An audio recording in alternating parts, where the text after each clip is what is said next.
श्री सरस्वती नमः, श्री कृष्णाय नमः। देखिए, आज बसंत पंचमी में पड़ रहे फॉल्ट के संबंध में, बसंत पंचमी में समस्या आ रही है कि उसको 2 तारीख को मनाए या 3 को मनाए। उसके संबंध में मैं आपको विस्तार से जानकारी देना चाहता हूँ। आप पूरे वीडियो को देखें, उसके बाद चर्चा करें। देखिए, बात आती है बसंत पंचमी की, तब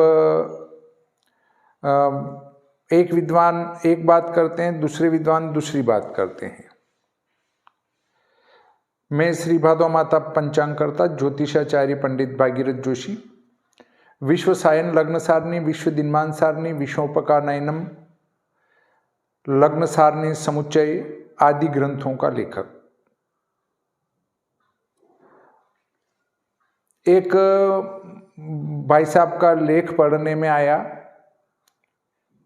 कि हमने जो बसंत पंचमी लिखी है उसको वो मना रहे हैं, वो मना रहे हैं, इतने मना रहे हैं।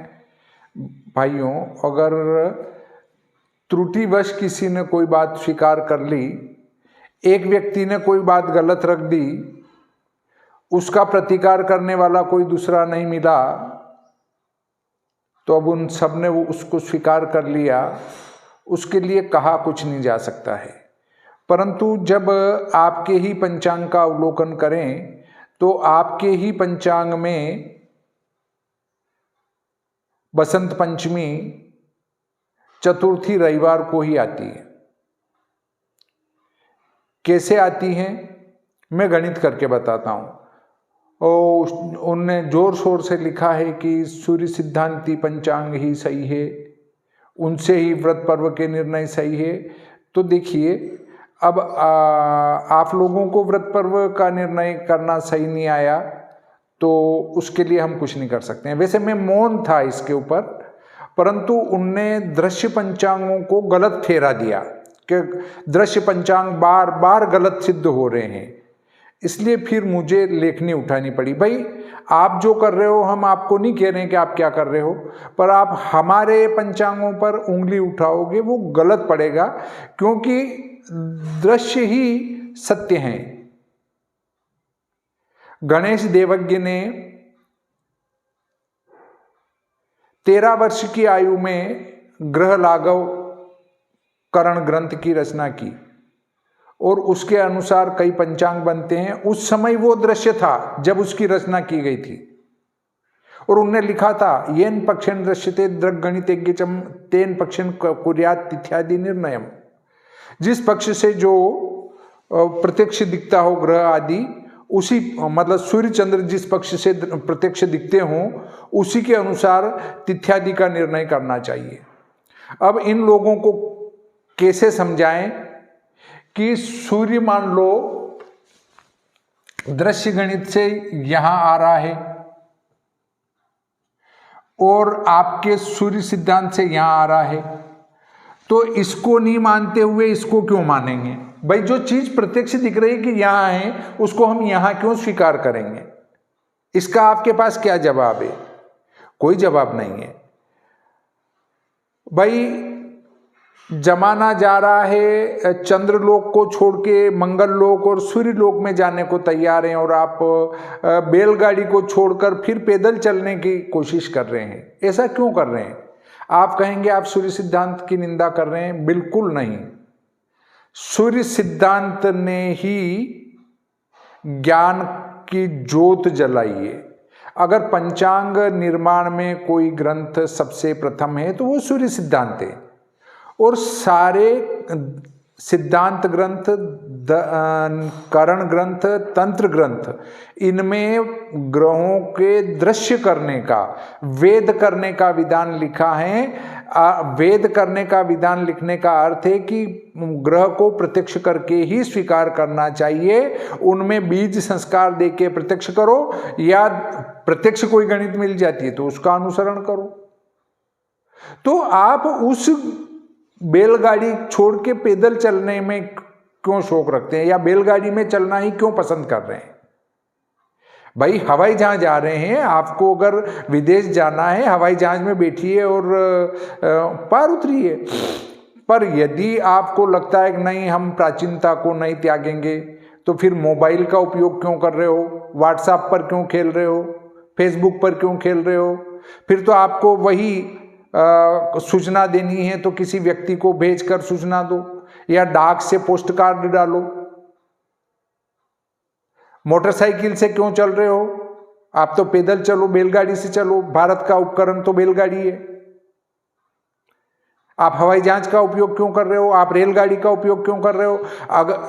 कुछ सूर्य सिद्धांत वाले लोग ये कहते हैं कि दृश्य वाले तो जूठन खा रहे हैं विदेशियों की। हाँ, हम जूठन खा रहे हैं।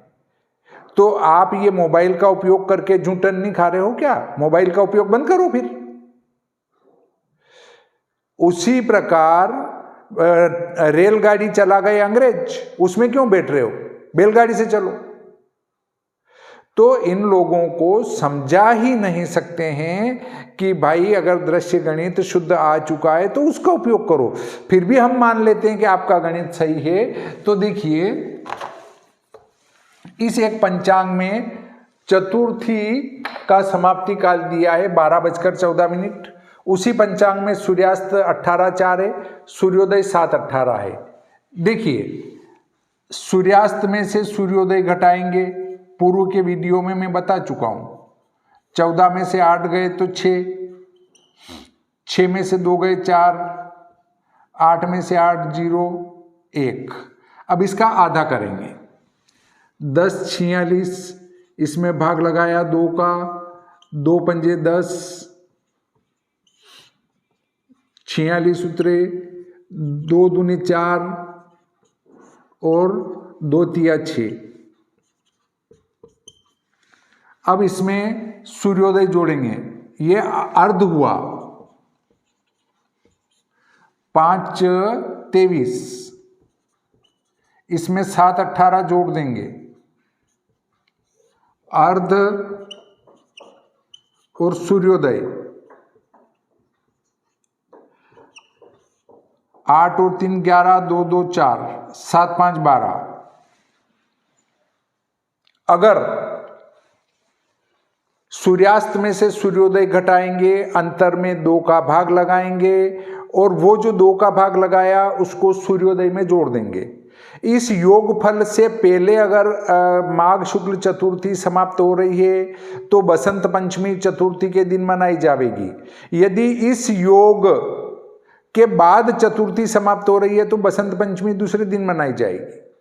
अब देखिए, इनकी चतुर्थी समाप्त हो रही 12:14 पर और दिन का आधा हो रहा है 12:41 पर। 12:41 के पहले ही चतुर्थी समाप्त हो रही है, इसलिए बसंत पंचमी इनके अनुसार भी चतुर्थी रविवार 2 फरवरी 2025 को मनाई जानी शास्त्रोक्त है।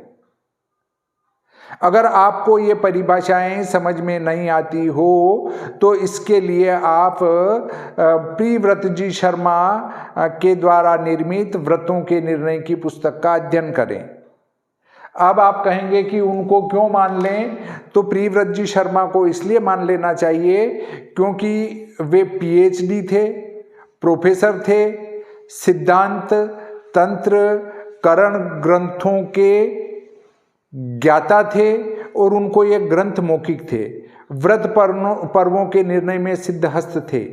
उनके द्वारा कई पुस्तकों का निर्माण किया गया।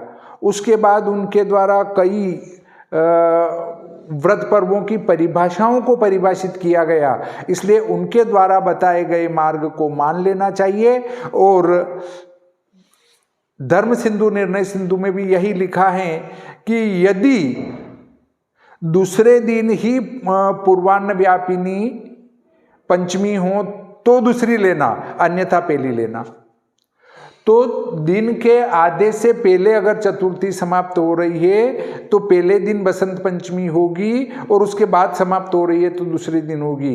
इसलिए सूर्य सिद्धांत से, ग्रह लाघव से और दृश्य से, तीनों प्रकार के ग्रंथों से बसंत पंचमी रविवार 2 फरवरी 2025 को ही सिद्ध होती हैं। इसके संबंध में धर्म सिंधुकार क्या कहते हैं, देखिए मैं बताता हूं।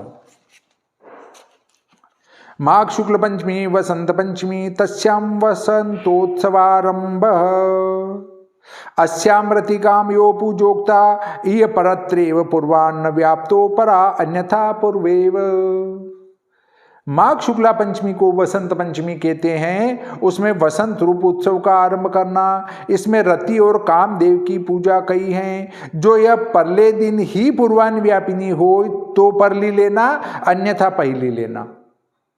मतलब दूसरे दिन वो पूर्वान्न व्यापिनी हो, केवल दूसरे दिन ही हो तो दूसरी लेना, और पहले दिन अगर वो पूर्वान्न में आ जाए तो पहली लेना चाहिए। स्पष्ट लिखा है धर्म सिंधु, ये मेरे द्वारा नहीं लिखी गई, खेमराज श्री कृष्णदास प्रकाशन की धर्म सिंधु है। अब ले लेते हैं निर्णय सिंधु। निर्णय सिंधु में क्या कहा है, श्री पंचमी माघ शुक्ल पंचमी श्री पंचमी तदुक्तम हेमाद्रो वाराहे माघ शुक्ल चतुर्थ्याम तु वर्माराध्य च श्रियः पंचम्याम कुंद कुसुमेह पूजां कुर्यात् समृद्धये इयं माधव मते पूर्वा हेमाद्रि मते परा। माघ की शुक्ल पंचमी को श्री पंचमी कहते हैं। यही हेमाद्रि में वाराह पुराण के वाक्य से लिखा है कि माघ की शुक्ल चतुर्थी को भली प्रकार श्री की आराधना करके पंचमी के दिन समृद्धि के निमित्त कुंद के फूलों से पूजन करना चाहिए। माधव के मत से यह प्रथम लेनी और हेमाद्रि के मत से दूसरी लेनी।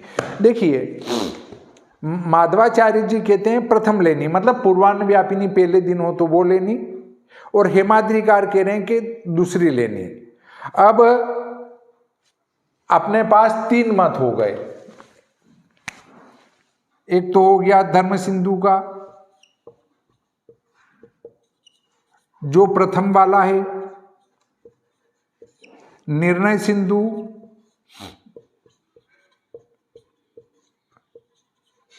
इसमें प्रथम भी है और द्वितीय भी है, दोनों हैं इसमें। अब देखिए अधिकता किसकी है, अधिकता प्रथम वाले की है। अधिकता प्रथम वाले की होने से प्रथम दिन ही शास्त्रोक्त हैं। इस प्रकार आज का ये प्रकरण यहीं समाप्त करते हैं। श्री सरस्वती नमः, श्री कृष्णाय नमः।